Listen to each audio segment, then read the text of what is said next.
আসসালামাইকুম। আজকে আমরা নিয়ে এসেছি প্রাথমিক গণিত তৃতীয় শ্রেণীর 11 পৃষ্ঠা। এখানে লেখা আছে নিচের সংখ্যাগুলো 2 নম্বর নিচের সংখ্যাগুলো তুলনা করি এবং খালি ঘর বা এই চিহ্নগুলো আছে চিহ্নগুলো লিখতে হবে। তাহলে চলুন আজকে আমরা শুরু করে এই চিহ্নগুলো কোথায় কীরকমভাবে বসবে। আমরা শুরুতে আসি, খাতায় আমরা অঙ্কটা তুলে নিছি অঙ্কটা দেখানোর জন্য। তাহলে এখানে আছে 1000, তারপর একটা খালি ঘর, তারপর 999।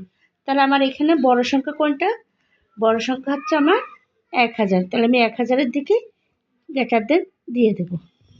তারপরে 2 নম্বরে আছে 2199। তারপর একটা খালি ঘর, তারপরে আছে 2200। তাহলে আমার এখানে সবচেয়ে বড় কোনটা? এখানে হচ্ছে 2199। তাহলে আমি সেই দিকে চিহ্নটা দিয়ে দেবো। এখানে মূলত একটা জিনিসই রাখতে হবে, যেটা বড় সংখ্যা সেই দিকে আমার চিহ্নটা বসবে। আমি বড় সংখ্যা খুঁজে সেই দিকে চিহ্নটা বসিয়ে দেবো। তাহলে আছে 9469। এখানে আছে 9496। তাহলে আমার বড় সংখ্যা কোনটা? 9496। তাহলে আমি বড় সংখ্যার দিকে চিহ্নটা দিয়ে দেবো। 4 নম্বরে আছে 13777। এখানে আছে 13666। তাহলে আমার বড় সংখ্যা কোন দিক?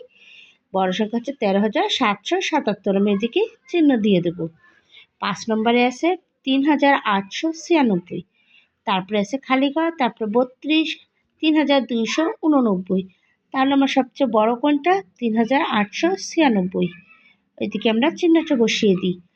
তারপরে আছে 6 নম্বর 445,799। এখানে আছে 46,898। তাহলে আমার চিহ্নটা কোন দিকে যাবে? 46,898 দিকে। 7 নম্বরে আছে 79,980। তারপরে আছে 69,988। তাহলে আমার বড় সংখ্যাটি হচ্ছে 79,980।